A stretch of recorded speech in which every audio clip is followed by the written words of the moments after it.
He has been probably, I would say, one of the 2 or 3 people, no more than 3, who have had more influence in bringing about the Brexit referendum result and in raising this question to the level it has been a dominating question in British politics in the last few years, and I want to thank him for that very much indeed. He's helped to revive our democracy enormously. Now, having said that, let's go back quickly to that last item, which I know you want to come in. I was really interested by, thank you for your very kind words, John. You're always far too generous about me, but I always appreciate it. And I was really interested in the conversation you were having with Philip. In his typically brilliant speech earlier, Roger Scruton spoke about the politics of the first person plural and the essence of the nation state in terms of we. And I'd extend that argument generally to a definition of conservatism. If we add a verb to the pronoun, liberalism you can characterize as I will. Socialism you would characterize as you must. But conservatism you would characterize as we ought. Yeah. And that ought is based on a recognition of common affinities, common loyalties.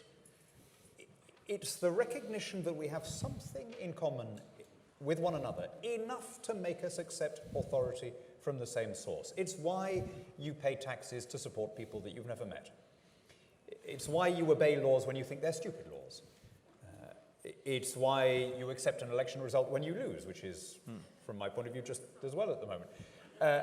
Those things happen when you feel that you have that shared identity. And that's why, fundamentally, a liberal democracy can work in Portugal or in Sweden or in Hungary in a way that it can't work at global or at European level. Fine. Now, having said that, you're also one of the few, maybe almost the last person in the Brexit debate who has, I think, so far refrained from denouncing the EU, particular statements and follies, but in general, you still want to hold out the hand of friendship to the EU. You see it as an ally. You see it as, for the countries that want it, beneficial organization. Your argument, I think, has been, it may be terrific, but it doesn't suit us. Yes, I think there's something in that. I mean, first of all, whatever our relationship with the EU, it is going to be an important one. These countries are our geographical neighbours, they're our friends, our allies. They've been our allies for a long time. And it would be bizarre for us to imagine a future where we had a hostile standoff, right? So I always think you can be an independent country while having very, very close and friendly relations with your neighbours. I think in this context of Canada's relation with the United States. Canada has on its doorstep a federal union with about 10 times its population. Canada has the closest relationship with that union compatible with being a fully sovereign country. So in terms of defense, in terms of intelligence sharing, in terms of common rules on immigration and so on, it has gone as close as it can while remaining clearly an independent and sovereign state whose laws are preeminent on its own soil. I don't see how having that relationship with the European Union is some kind of sellout. I mean, no one says that Canada is not an independent country. It's a rather regrettable hardening of positions on both sides that has led to people only talking to their own tribe, looking for heretics rather than looking for converts. And what was before and during and immediately after the referendum a completely uncontroversial Brexit position, which is we want to be a sovereign country and then to have close and friendly relations with the EU. What a sad thing that is now howled down as some sort of sellout. Yes, but is it the case?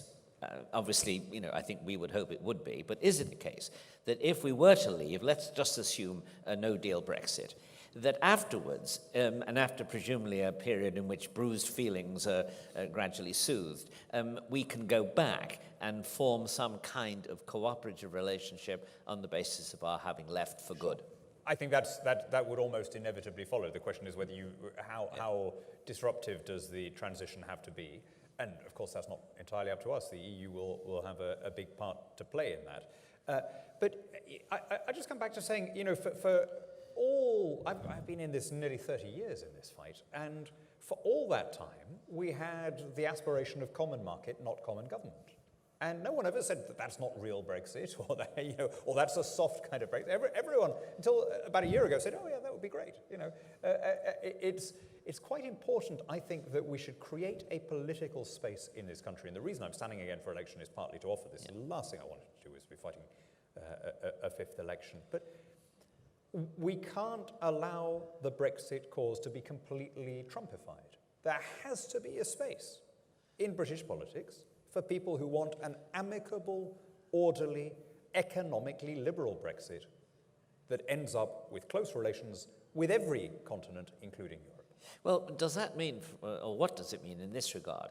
The single market is a regulatory apparatus, fundamentally. And one of the reasons that we sometimes don't like it is because we have to conform in matters which we think are not a legitimate part of inter-European trade, but also we would just do some of those things differently ourselves. And after all, we might want to do those things differently because we have other markets too. So would the single market be part of that vision? I think we need to be really hard-headed about this and say, where do we need freedom to diverge in terms of boosting our economy and boosting our prosperity? In quite a lot of the areas that cover manufactured standards, the standards are almost completely set at global level.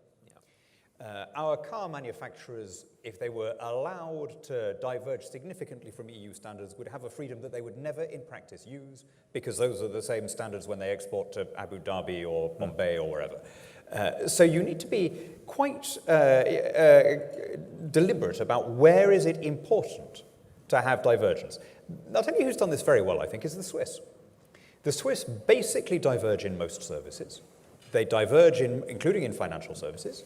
Their financial services sector in per capita terms is twice as big as ours, so the divergence has suited them extremely well.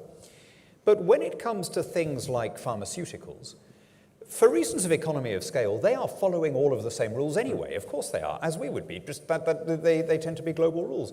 So if that is the situation anyway, if you're already producing to the same standard, then why not make a virtue of the fact and forego the additional checks and paperwork and so on that would be required? Okay, so you would lower the temperature, then act in a hard-headed way, and that would presumably include, for example, not imposing regulatory rules that were burdensome on anyone, I suppose, but on the companies which don't export to Europe, that kind of thing. Okay. Yeah, I mean, look, for me, Brexit is a means to an end. It always was. And the end is a freer, more prosperous, more democratic, and more global Britain. So I want us to be re-engaging with the markets which are growing in the world, which is basically the whole of the world except Europe. So, of course, we need to have more freedom to do that. That should not be incompatible with having close commercial relations with our immediate neighbors. The Swiss are, again, a very good example. They have a free trade agreement with China. They have a free trade agreement with the Philippines that's just entered into force the other day. And yet they also have a very good deal with the EU, based on, because when people say, do you want to be in the single market, it's quite important to be detailed about this. The single market is not a single entity that you sign on the dotted line for. It is an agglomeration of different requirements and obligations, some of which are absolutely fine, some of which are neither good nor bad, some of which are not in our interest and we should opt out of. But I've always thought the fundamental basis of the single market is the rule that says you may not discriminate against goods or services from another country purely on grounds of nationality. Now, as a pro-market conservative, I can't for the life of me see why we would not want to keep that rule anyway. I would like to have that rule with every country in the world. I'm inviting you now to take aim at Philip a bit, but would you describe yourself, would it be fair to describe you as a free trade nationalist? I mean, I'm certainly a free trader, and I'm an uncomplicated unilateral free trader. I also believe that democracy requires a demos, that you need to work within a unit where people feel that they have a shared identity. It was a very famous broadcast that de Gaulle made in 1942 from London to the Free French, where he said, democracy and national sovereignty are the same thing. La démocratie se confond pour moi exactement avec la souveraineté nationale. C'est le gouvernement du peuple pour le peuple. Now, which then immediately raises the question, which peuple? What do you mean? And of course, what he meant was the only way in which you can get democracy to work is if people feel enough in common one with another to accept common government from each other's hands. And he knew that they had that within France. He also knew that they didn't have it within the new order that the fascists were trying to create in Europe. How odd that that should now sound antiquated to us. I mean, when he was saying it was a fairly standard, radical, democratic position, right? It had been the basic position of most revolutionary Democrats in Europe since the 1848 risings. There's a bizarre squeamishness in our own generation about this, which I think would have been incomprehensible to those who came before us. Yes.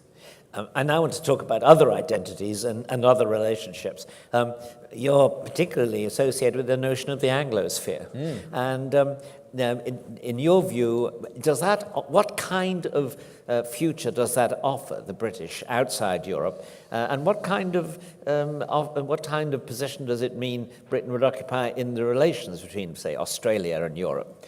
So the Anglosphere is based on the idea that shared institutions and a shared political and cultural heritage gives countries those congruities of interest, those similarities of outlook. That if you have a common law system and you consciously base your political system on a inheritance that you trace back to the Glorious Revolution and Magna Carta and all the rest of it, that gives you a certain way of looking at the world that emphasizes property rights, that elevates the individual above the collective, that is particularly focused on the rule of law. And I would argue that it's a pretty darn good system. Yeah. I would say that Anglosphere values are why Bermuda is not Haiti. Anglosphere values are why Hong Kong is not China. Anglosphere values are why Singapore is not Indonesia. And since we're at Yoram's thing, they're why Israel, which we always forget, is also, of course, a common law country. We don't think of it as a former British colony, but it had the same constitutional inheritance as the others. It's why Israel is not Syria or is not Iraq. So it's not a bad system. And there's a funny squeamishness about admitting this, as though coming out with what I've just said, which strikes me as a fairly uncontentious statement, is therefore a nostalgia for the British Empire and wanting to turn the clock back to the 19th century.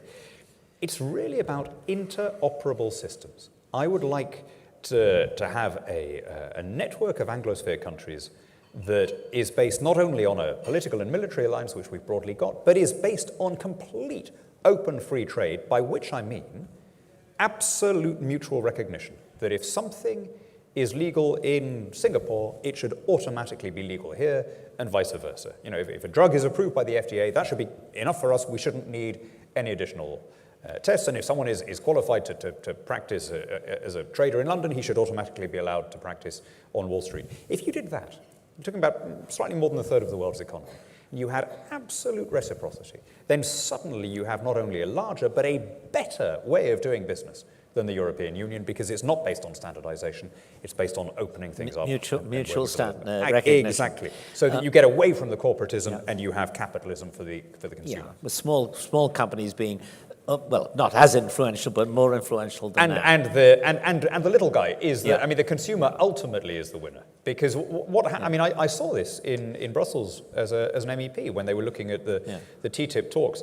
You could identify clear occasions when European and American multinationals had obviously got together and said, hey, let's take the worst of your regulations and mush them together with the worst of our regulations, and that way we will raise barriers to entry so high that no one will ever be able to challenge us, and we will enjoy a monopoly or an oligopoly in perpetuity.